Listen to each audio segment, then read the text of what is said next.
Now, welcome back to our class again on the revelation of hell.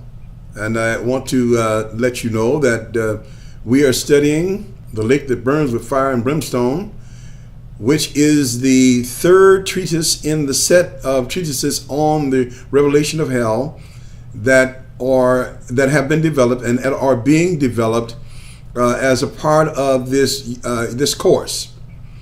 And so tonight we're going to continue on from the last lesson that we had on the lake that burns with fire and brimstone. In our last lesson, we talked about the lake that burns with fire and brimstone, what it is. And in this lesson, we're going to talk about when it is. All right? So the what it is, in talking about what the lake that burns with fire and brimstone is, we said that the lake that burns with fire and brimstone is a symbolic lake of annihilation. It is a lake, and it's called a lake because it is burning hot brimstone that melts when it is at its hottest. And when this brimstone melts, it becomes liquefied, and liquidating. In other words, it liquidates whatever gets near it. And so this lake of sulfur, this lake of brimstone is so hot that anything that is thrown there would be immediately annihilated, destroyed, dissolved, and it would be almost transferred or transformed into smoke. Because when objects are thrown into that lake, the smoke goes up as a confirmation and evidence as to say that whatever was thrown there has been destroyed.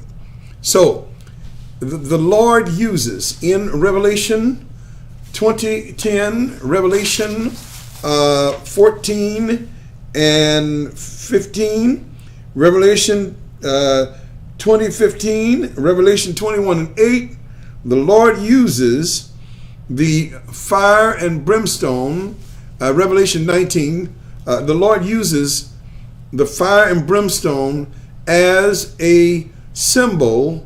He's not saying that, he's not using it as a physical fire where those that are thrown there are actually in there, thrown into a physical fire, but he's using it as a symbol of the annihilation of all of the wicked things of the fall. They are thrown into the lake that burns with fire and brimstone. And to have a part in the lake with fire and brimstone means that whatever has a part in it has been annihilated. It will not be here anymore. All right? So that's what we discussed on last lesson concerning the lake that burns with fire and brimstone. But as I promised, in this lesson, we're going to talk about when the lake, when is the lake that burns with fire and brimstone? What is it? At what point is this happening? And when is it? All right.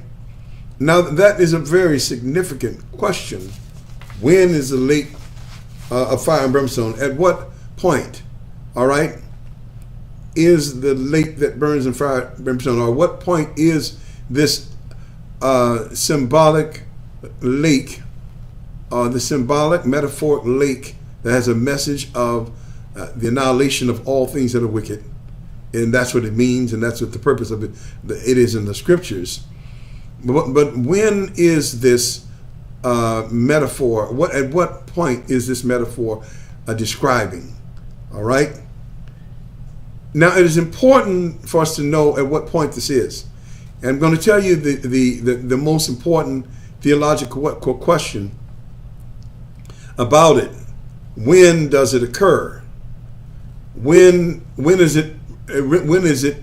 At what point is this metaphor describing? All right. At what point is this metaphor describing?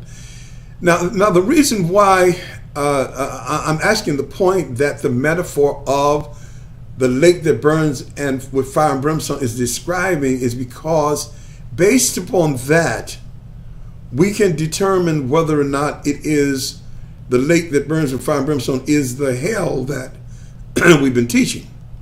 And one of the main purposes of this lesson on the lake that burns with fire and brimstone and on the treatise on it, the treatise is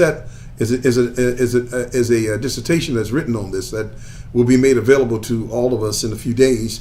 We'll try to have a link to it and also a hard copy sent to the major leaders and teachers in the church. All right? So, and the reason why it is important for us to know when it happens is because some people think that it's the start of eternity and the lake represents hell. Others believe and know that it is at the end of Adam's world and represents the annihilation and the end of the curse. It is very important that you know when, or it's very important that we understand when, because that has everything to do with our doctrine of hell.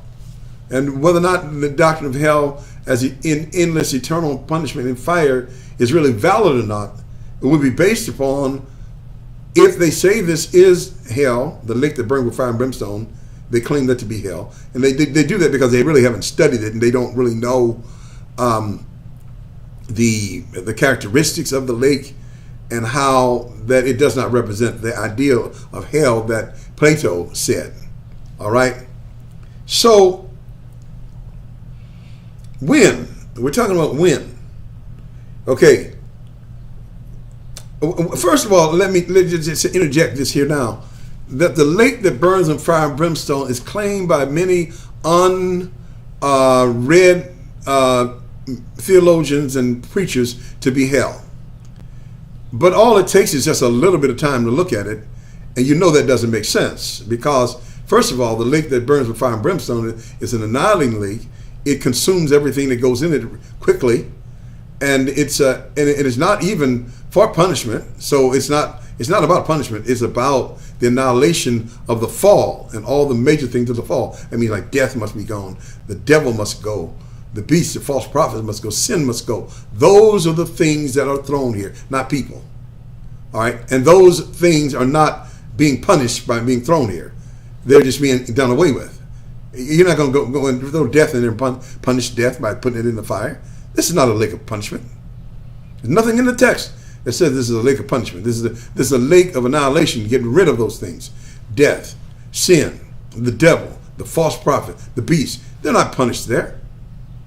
The idea of punishment was something that was in the back of our minds from Plato, who talked about punishment. And that's all he knew. And he didn't know the gospel. But we who know the gospel, we can read this and tell it's not about punishment here. It's about the annihilation of all of the things of the fall in preparation for the glorification of man and the glorification of the earth, which is described in Revelation 21. So now, if we think that this is the start of eternity, then that would probably mislead us into thinking that this is the hell that Plato talked about. But if we see it as the end of the fall, the end of the world, according to the way the apostles taught it in 2 Peter chapter 3, verse 10 through 13, in 1 Corinthians 15, verse 24 through 26, and in Revelation 20, all three, Peter, Paul in Corinthians, and John in Revelation, all of them show that this is the end. This is the end of Adam's cursed world, where all of these things are destroyed. And the lake that burns with fire and brimstone is a symbol of that particular annihilation. If this was the way it was seen by the early church, that this lake is the end of those that, in the early centuries. John saw it this way, and the apostles saw the end, the destruction of all these things at the end. In those scriptures that I just explained to you, they all agreed to that. This is the end of Adam's world, right? This is at the end. So it says here, I want to read to you in the treatise on the lake that burns with fire and brimstone, when it talks about when the theologians switched the idea from it being the end of Adam's world to it being the beginning of eternity, which is most certainly inconsistent with the whole idea of the annihilation of all things to prepare for the new heaven and new earth, which is what was really meant in the chapter. It says the history of the origin of the lake of fire as hell theory. Up to about 231 AD with Hippolytus, all of the leading church fathers did not associate the pagan ideal of hell with the lake of fire and brimstone in Revelation. But it was then in about AD 231 when Hippolytus introduced the idea of the lake of fire being Plato's hell, as if it starts at the beginning of eternity and runs throughout eternity. In a almost completely Platonic world, which was fertile grounds for the growth of this idea, it took root and eventually became Orthodox Catholic doctrine. That is, the idea that the lake that burns with fire and brimstone is hell. Even though this was not the view of the apostolic fathers before Hippolytus, nor was it the real context of the passage where it was found, it became the worldview of Christendom, mostly in the West, that was drenched in Platonism already. Now, they already had in their mind about burning in the afterlife, so this has got to be it. But it wasn't it. And this was a major step in the movement away from the true context of the lake that burns with fire and brimstone. This, with Hippolytus, he was one of the major big theologians in the 2nd century. He deceived men into thinking that the lake that burns with fire and brimstone was hell, the hell that Plato talked about.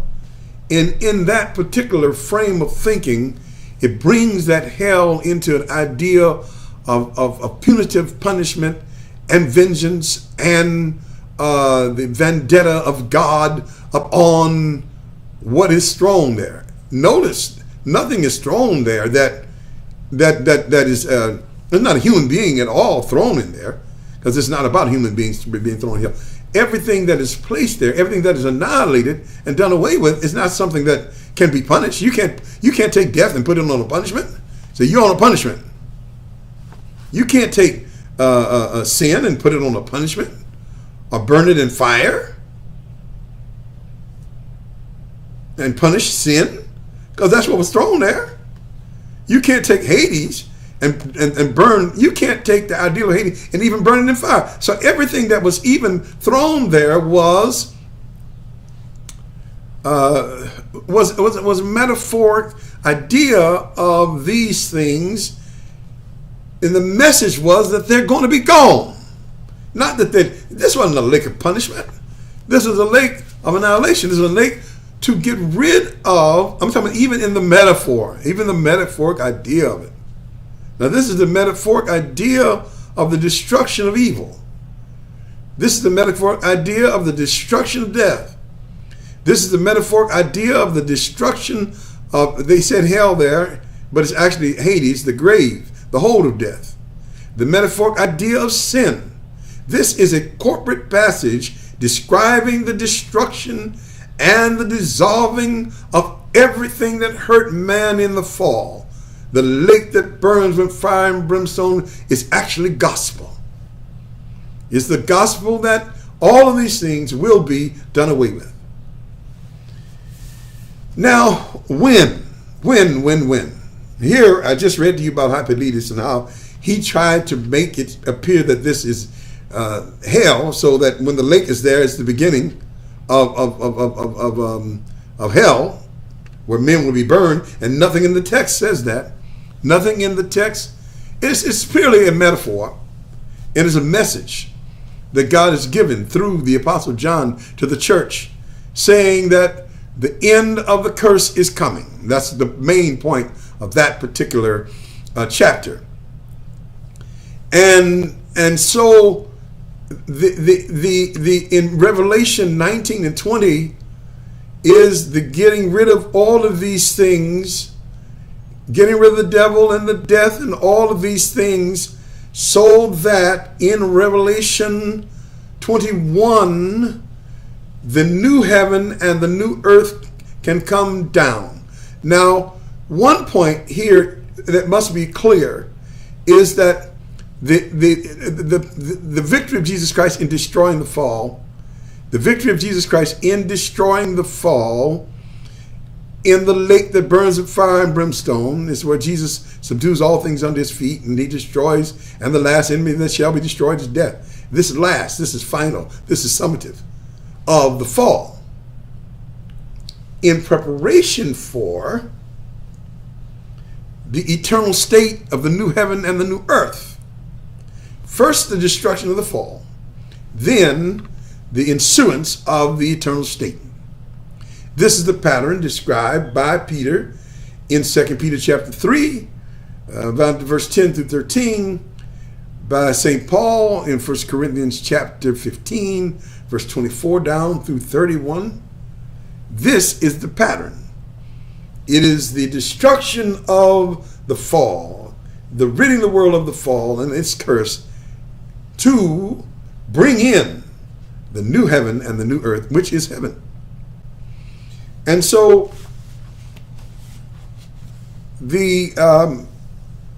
so when does it happen? This lake that burns in fire and brimstone is describing what happens on the end of Adam's world. It is describing the end of the world according to the apostles, as I gave you those three scriptures. It is the end of the curse. It is the end of the fall. It is the end of the bondage of sin. It is the end of the damage to the universe which was caused by sin. It is the end of death. It is the end of all punishments. It is the end of all the consequences of the fall. What happens to them? They are annihilated. They are thrown into a lake that will burn them instantaneously. Almost before they actually get in there, the smoke is coming back out, saying they have been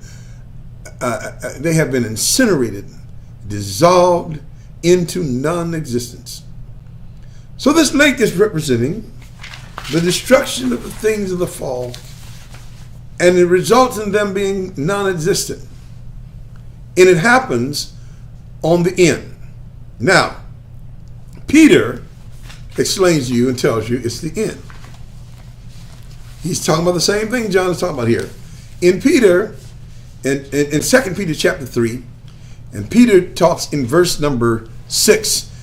What Peter is doing here in this chapter, when he discusses the end, he's trying to respond to what those scoffers said, who said that there's going to be no judgment and no end. And they were making fun of the gospel by saying that the world continues on as it was at the Father's here. And the Lord, He's not going to come in, not going to be any judgment. So what does Peter do about that?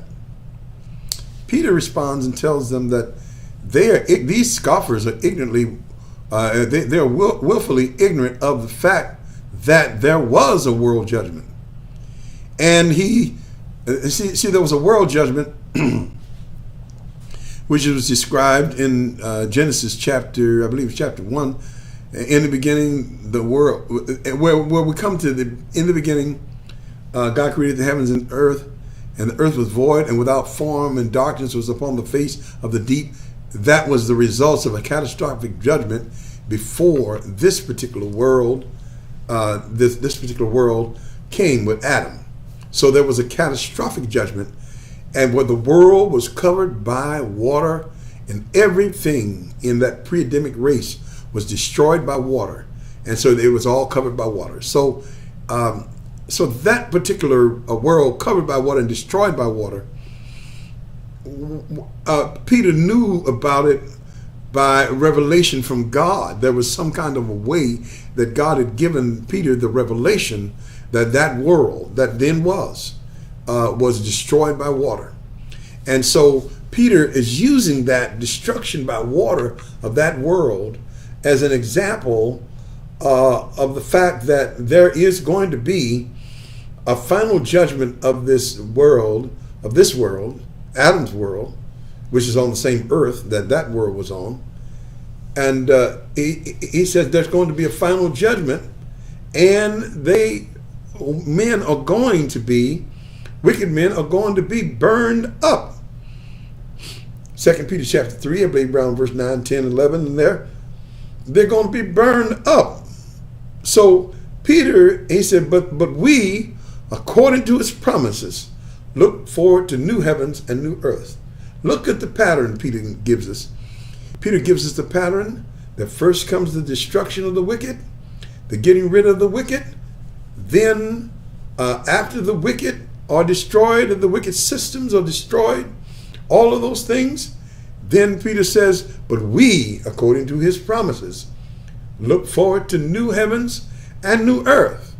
So the destruction of the wicked that is described by Peter in speaking in physical terms as he refers or relates it to the water of the first judgment, the fire of the second judgment is going to be a fire that's going to consume and transform this world into the new creation. But the the former things, the Adam's world, must be done away with first. I'm saying this to show you that this lake that burns with fire and brimstone, which is a metaphor of what Peter was talking about, the physical thing that will happen and the destruction on the end, is at the end of the world. It is not at the beginning of the eternal state, and is not a part of the eternal state. But it's the end of Adam's world, and it's what happens to this cursed world, not what happens in the eternal state. Hell will not be in heaven, if you all call that thing hell. The judgment, the lake that burns with fire and brimstone, is metaphoric, and it is for the time, and it is for the purpose of concluding Adam's world. All right? Then so Peter describes the same thing John is describing in Revelation 20. Then if we go to 1 Corinthians chapter 15, we know Paul here now, he's talking about the end, because he says it in 1 Corinthians chapter 15, verse 24. He said, then cometh the end. Then cometh the end. And on the end, he talks about how all things are going to be subdued under his feet. And then he says, and the last enemy that shall be destroyed, the last enemy that shall be destroyed, there in 1 Corinthians 15, about 26, somewhere 24 through 26, 27, the last enemy that shall be destroyed is death. You take that and you line that up with Revelation chapter 20, verse numbers, I believe is about 10 down through 15, where the last one of the enemies of God is death, and is destroyed there. And so we're talking about finality. We're talking about on the end of Adam's world. We're talking about Christ as the Omega, the beginning and the end. We're talking about Christ and it being finished on the cross. And what was finished on the cross is brought to reality on the end. This is the end of Adam's world. It is not the beginning of eternity, and it is not the hell that Plato talked about. It happens at the end of Adam's world. The apostles taught the annihilation of the fall on the end. And that's what this is about. It's about the annihilation of the fall on the end of the world as described by the apostles. This is not talking about going into eternity like Hippolytus and those unsaved Platonic men put in theology. This is talking about the end. No human being is said to have been burned in fire here. It's not saying that. Everything about it is corporate.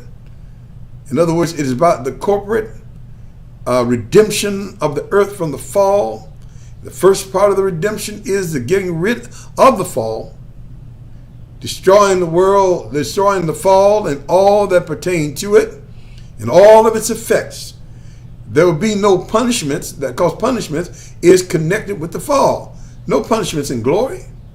Nobody's going to be punished after Jesus Christ annihilates the fall completely, destroys death. There's going to be no agenda for punishments.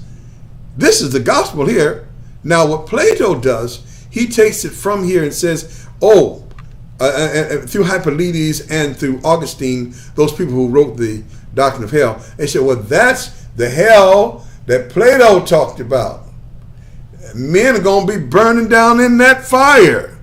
And if you really look at the text, that's a lie. That's not even about that. It's about the corporate destruction of the fall and all of its components, preparing the world and cleaning it out, preparing it to go through the fire judgment and be transformed and come out into the new heaven and the new earth. The transformation of the earth into the glorious eternal state follows the same pattern as our transformation into salvation. We die out to sin and repentance, we're buried, and we rise to walk in the newness of life. It's the same people, we're the same man that's saved, and so it's going to be the same earth on which Adam fell in that the Lord is going to redeem. And it's going to be redeemed, and God is going to come down here and dwell with man on the earth. He's going to dwell with man, and this will be heaven on earth. And that's another problem with the Platonic hell idea. They have some kind of way put it in our minds that heaven is some kind of a mystical place somewhere, but actually heaven is the new heaven and the new earth on the earth. That is the basis of heaven. The heaven that we're talking about is the earth being cleaned out, glorified, death being gone, and all of those things. That's really the heaven that you're preaching about. And so understanding that helps us to understand that the lake that burns with fire and brimstone is a metaphorical lake, and is not something physical that's going to be set up here on earth to run concurrently with the eternal state of glory of the children of God. That's most certainly not it. And that would be only taught if you were Platonic. Plato doesn't consider the gospel. He doesn't know about these things. Those men who follow Plato are following a foundation that was put in place before the gospel. And so if they heard the gospel, those of us who know the gospel should know better than that. Yeah, you should know better. If you really know the gospel, I like Jesus said, my sheep will hear my voice. Those of you who are out there who hear the gospel, who really know the gospel, you know what I'm saying is right. You know it. You can sense it. Some of you have already had questions about it. You can sense this. We are being pulled out from under the darkness of Plato and into the light of the apostles. And that's what I'm working on. Look at here. It says in Revelation 21, it says here, Revelation 21, and I saw a new heaven and a new earth, for the first heaven and the first earth were passed away, and there was no more sea. And I, John, saw the holy city, New Jerusalem, coming down from God out of heaven, prepared as a bride, adorned for her husband.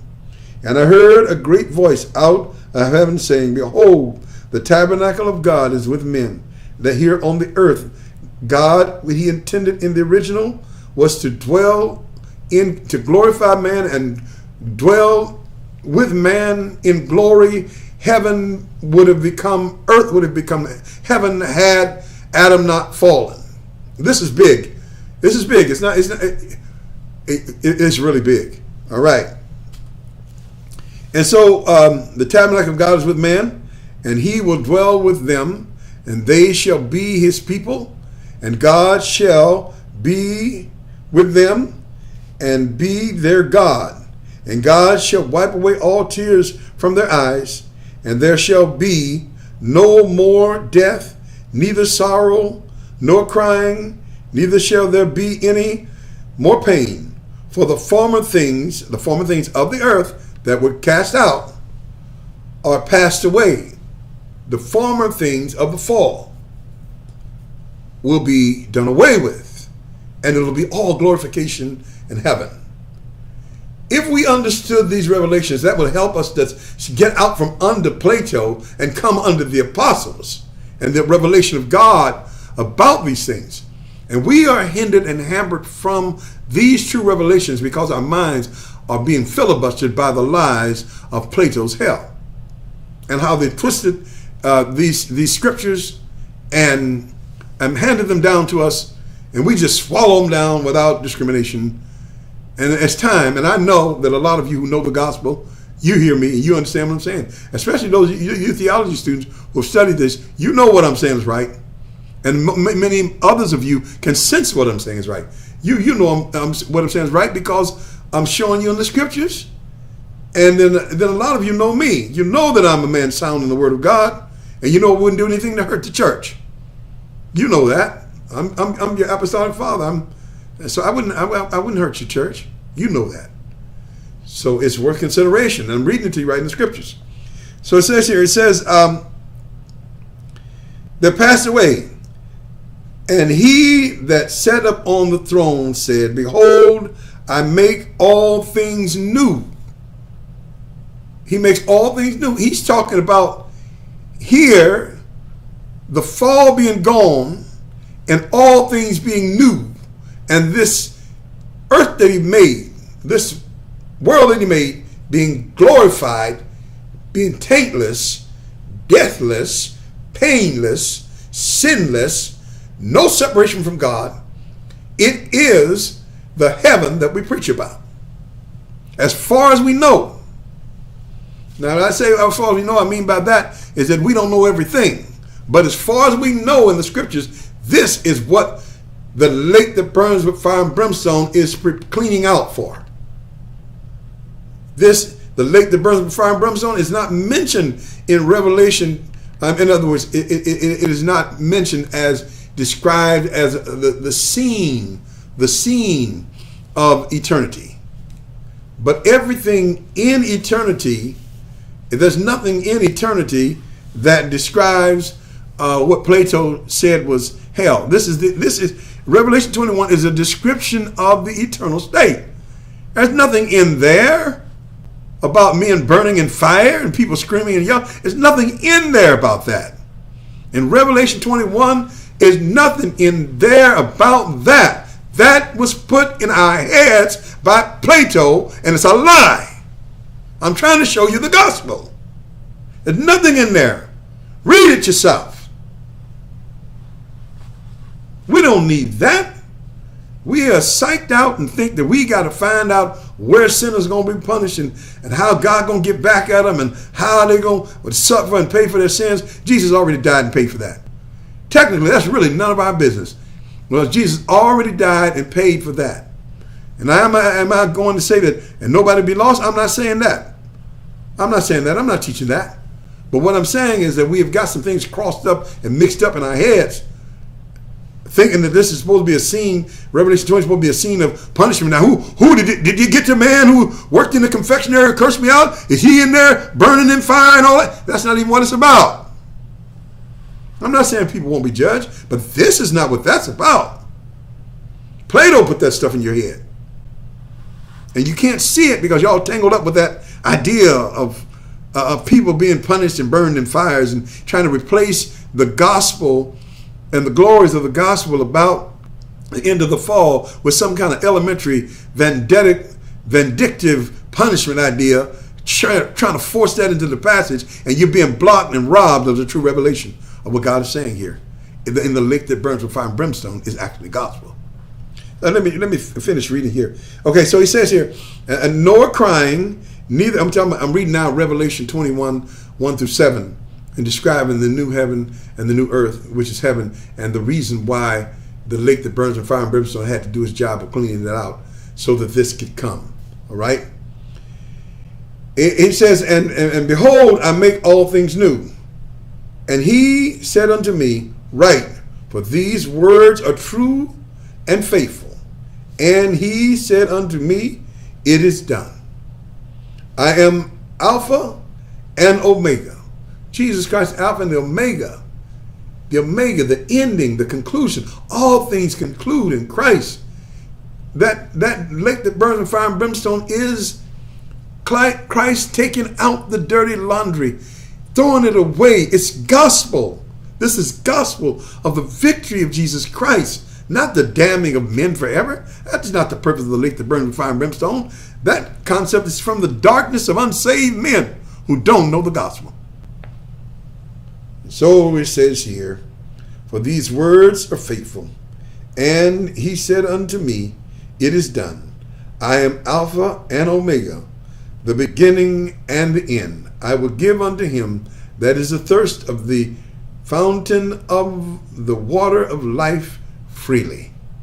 He that overcometh shall inherit all things, and I will be his God, and he shall be my son. We overcome through Jesus Christ. We are saved, and the saints are saved, and we are going to heaven. And I know this is kind of tough, but either you can say we're going to heaven or we're coming to heaven is coming. Heaven is coming. We are going to be in the eternal state, eternally with the glory of God. And God's plan for it was to first destroy the old world, destroy Adam's Adamic world, that the new may come in, and that nothing of the old will be in the new. The former things, which are the things of the old, the former things then will be death, the devil, though they will not come into mind. According to Isaiah 65:17, they won't even come to mind. It'll be almost as if the fall never happened. It'll almost be as if sin never happened, as if there never was a devil. The world is going to be cleaned out from that. And the metaphoric representation of that idea is the lake that burns with fire and brimstone. God bless you and keep you. In Jesus' name is my prayer. And I pray that God bless you and you'll be able to get understanding. And also, we will make it available to you soon to go on the link that describes this, where we have this treatise on the lake that burns with fire and brimstone. The lake that burns with fire and brimstone is a metaphoric lake that symbolizes the destruction of all of the things of the fall. It has nothing to do with Plato's hell ideal of people burning down in fire and things like that. That's false doctrine. God bless you and keep you, and we'll see you